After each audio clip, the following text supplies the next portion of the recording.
Good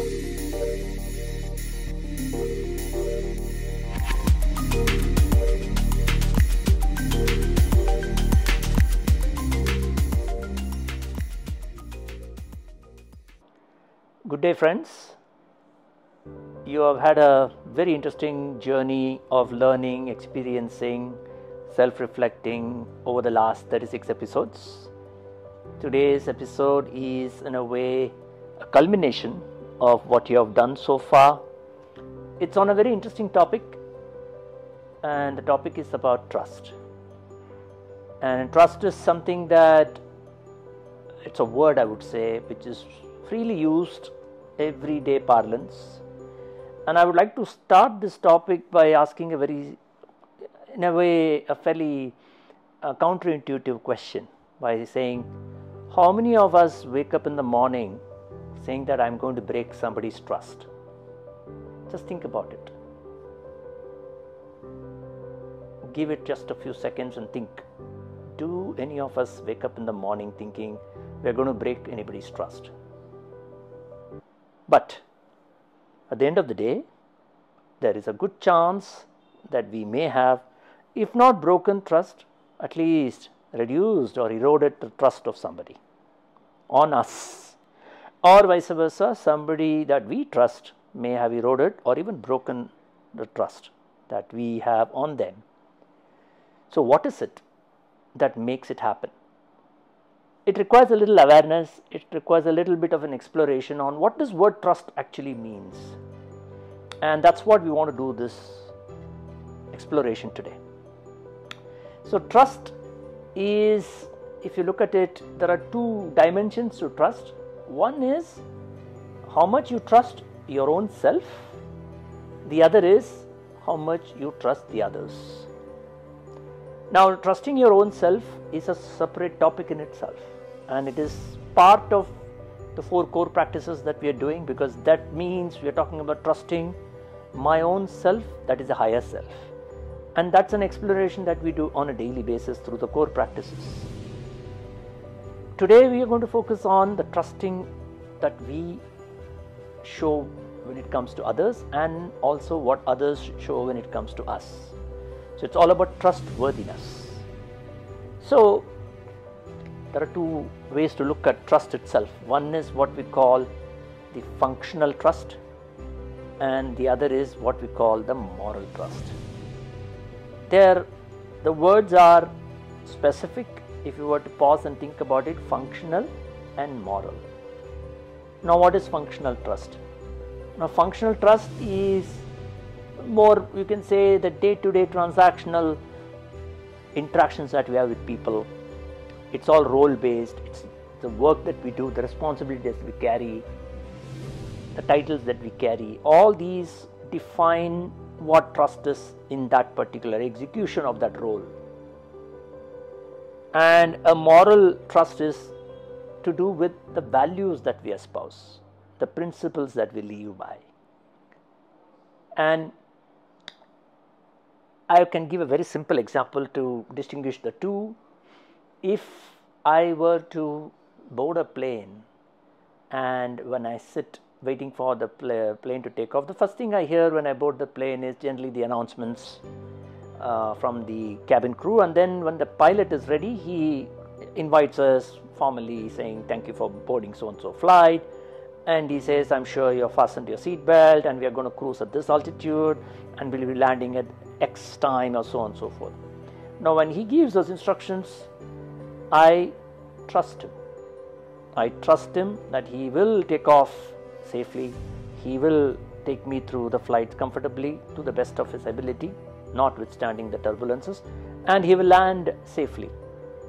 At no point do I have any doubts in my mind on his ability, his capability, and his eligibility, for that matter, to be seated in that seat and flying that plane.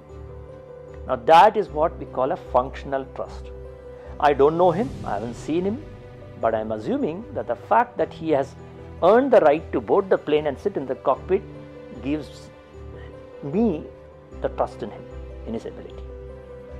Now, if I were to go beyond that and look at whether he could be a good prospective husband for my daughter who is of marriageable age, then the equation changes. It's not just about his functional ability. Now I have to go beyond his capabilities in flying a plane and say, is he capable of managing a relationship?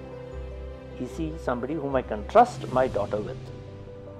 That's the moral element that comes into play. There I need to go beyond my assumptions that his role, his title, his experience is enough.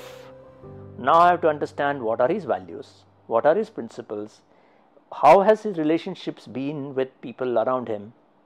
There's a lot more to it than merely knowing him at a functional level. So I can have a situation where my trust in a person like that pilot could erode functionally because he did a bad job taking off, the plane was very turbulent, he landed hard, it was a miserable flight. I can say, oh, this was a bad pilot. But it has not broken my trust in him because he did land the plane anyway. But in the event that I am looking at him as a prospective bridegroom, and if I come to know that he has been having other affairs and he is not a very straight guy, then my trust in him is going to break. I will never take a chance with him. Now those are all those subtle distinctions that we have when we talk about trust. So when we interact with people around us, we need to really understand what is that trust that we are looking for. Because we use this so loosely that we say he broke my trust or she broke my trust. What trust did you have in them? Is it the functional trust or is it the moral trust? So even when we are working with people around us, there are certain elements that we may overlook, an oversight, a mistake or a negligence, saying that that's a functional element of the work, and you can say, I can live with that.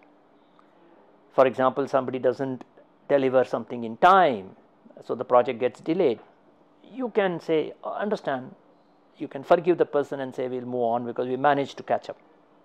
But when it comes to moral trust, it's a different story. If somebody has actually embezzled some funds or has leaked out crucial information from the company, given away data that should not be shared, there is no question of erosion of trust. There is a clear breakage and there is no repair.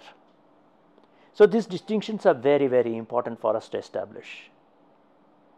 Otherwise, we tend to confuse the two and we make mistakes, and relationships can go wrong just because we misunderstood what element of trust is at play in that relationship. Now, if I were to dig it a little deeper on trust, there's an interesting book that I read some time back, written by David Meister, called The Trusted Advisor. Now he talks about trust. He says there's a model for trust where he says trust has two elements. One is trustworthiness, that is how worthy am I of somebody else's trust, and how trusting I am in the other person. Both these together decides what is a trust in a relationship. So it's a two-way traffic. Then he goes on further to make another interesting analysis of trust. He says, okay, what is trustworthiness? What makes me worthy of somebody else's trust, or what makes somebody else worthy of my trust? For that, he brings in an interesting mathematical formula. He says trust can be looked upon as a composite of 4 elements. And those elements he breaks it into 2 parts. One is what sits on the numerator of that formula, and one is what sits on the denominator of the formula. In fact, on the numerator there are 3 elements, and the denominator there is 1. Now in the numerator, he brings up the 3 elements are credibility plus reliability plus intimacy. Those makes up the numerator, and the denominator is self-orientation. So I repeat, trustworthiness equals credibility plus reliability plus intimacy divided by self-orientation. Now let's take each of these elements. What is credibility? Credibility is the words that we speak, the ideas that we share, the behaviors that we demonstrate. It comes from multiple ways. Firstly, the family that we come from, the community that we come from, the education that we have, the degrees that we carry, the titles that we hold, our competencies, our capabilities. What gives confidence to the other person that what I am saying is indeed what I do? It's about being truthful. It's about being credible. So when we present our CV or introduce ourselves, say I am so and so, I come from this college, I have done this, I have worked for so many years, we are building credibility. That's why introductions are so important. That's why resumes are so important, because it gives credibility.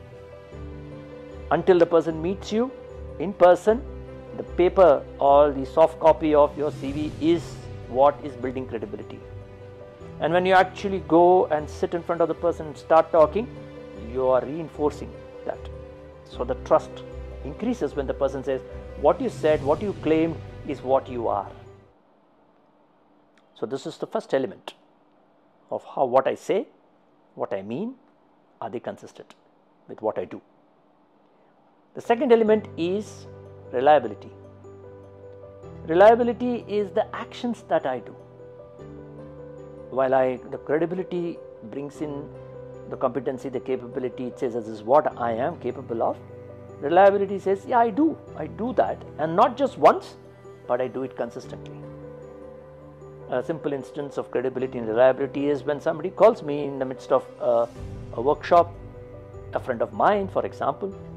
I take the call, I quickly tell the person, look, I am in the midst of a workshop, or even send a text message saying that I'll call you back at 6 p.m. today. Now, if I call him back at 6 p.m. today, I have built my credibility because I have done what I said I will do. So they say, my friend says, Subbu will do what he says. I know at 6 p.m. he'll call me, give or take a few minutes. But do I do that consistently, and do I do that with everybody? That brings in the reliability element. So it's about the track record that we create, about being consistent, being dependable, saying that if I tell Subbu, or Subbu tells me something, I know it's going to be done. He's dependable, reliable. So reliability becomes the second core element. It is largely to do with the actions that we do, the behaviors that we demonstrate, the words that we use, how we communicate. All these are the visible, tangible things that we do consistently. The third element is intimacy. Now, intimacy, typically we use it in the connotation of how close a person is to other person, the proximity, the physical proximity, the relationship built over many years. Some in cases the intimacy builds over it. It's about, beyond that, if you look at it, it's also about how emotionally secure you feel with a person. Does that person keep confidence? Do you keep confidence? Can they rely upon you not to share some of their most vulnerable information? Are you empathizing with them?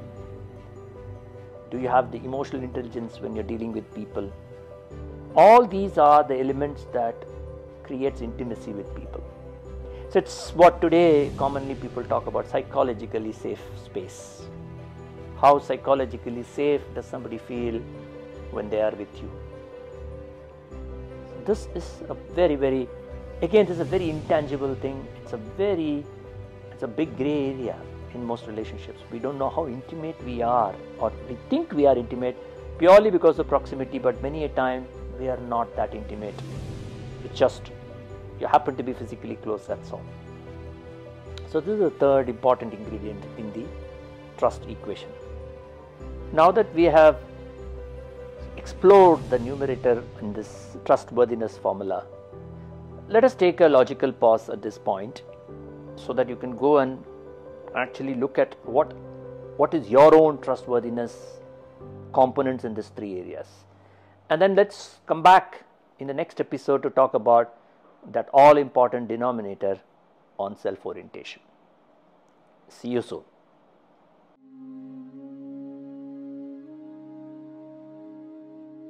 Sit comfortably and close your eyes softly and gently. Feel a healing energy move up from the earth into your toes, feet, and ankles. Feel your toes relax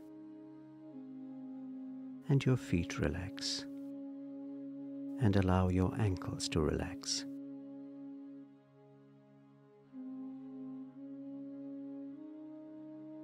Now feel this healing energy move up to your knees. As it moves up, it relaxes your calf muscles.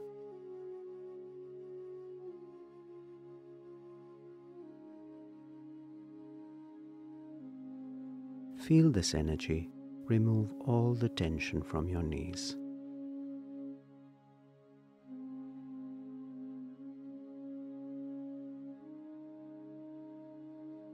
Now it is moving further up your legs, into your thighs.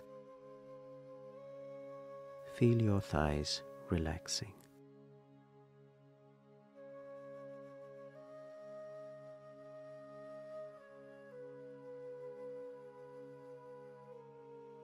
Now the energy has moved into your hips and waist.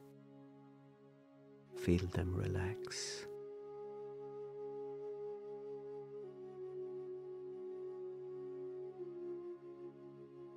As the energy moves up, your lower back is relaxing.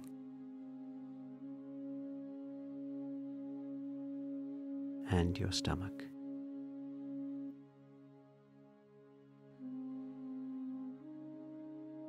Now the energy has moved into your chest area. Feel it relax.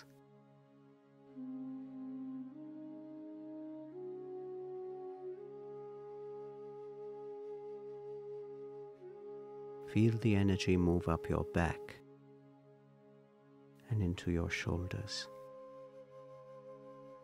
Feel your upper back relax.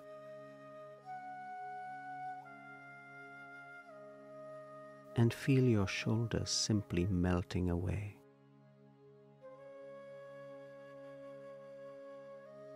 The energy is now moving into your arms. They too are getting relaxed. Feel all the tension from your elbows leaving.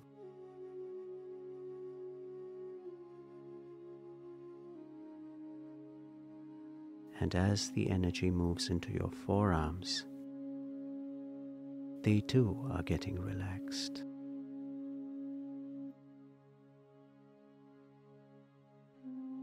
Remove all the tension from your wrists as the energy moves into your hands and right up to your fingertips.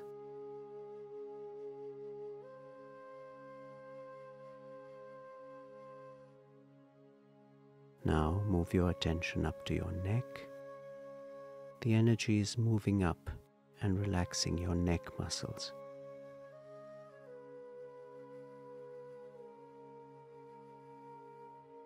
Now it is moving into your face, relaxing your jaw and mouth.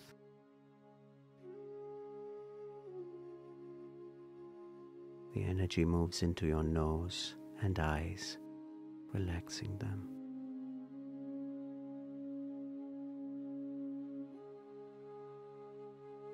Your cheek muscles are relaxed.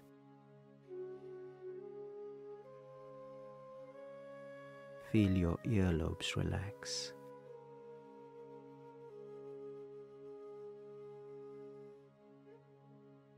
And now the energy is moving all the way up to the top of your head. Feel it relax.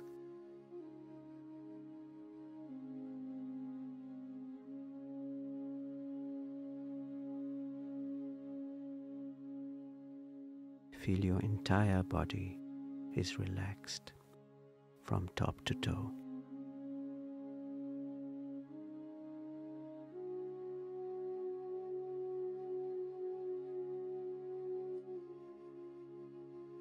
Now move your attention to your heart.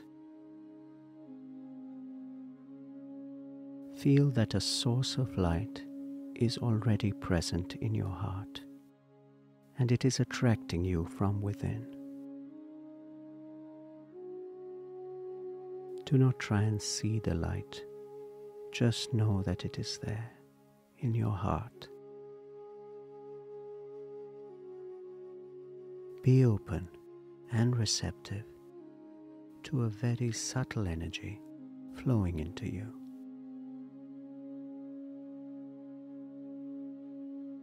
Relax into this feeling.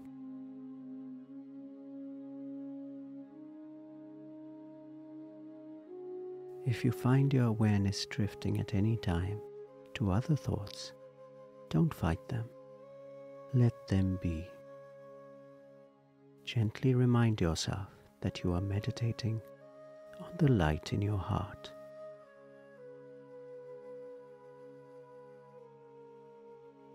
Allow yourself to become more and more absorbed within.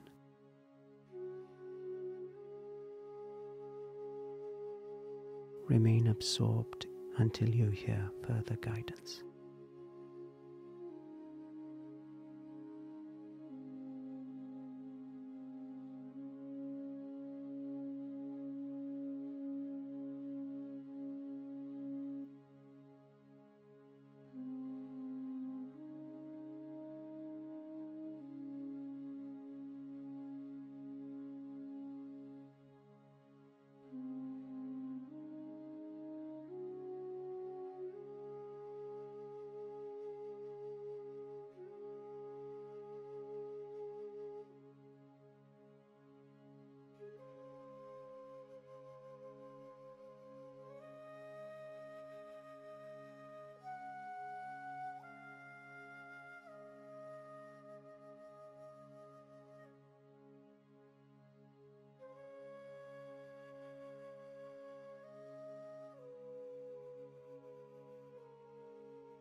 while keeping your eyes closed. Gently come out of the state of meditation.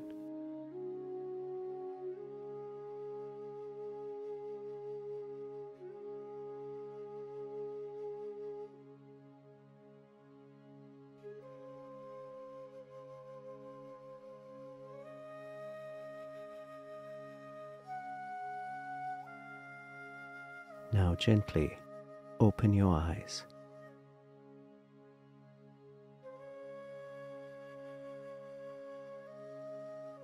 Reflect on what you just experienced.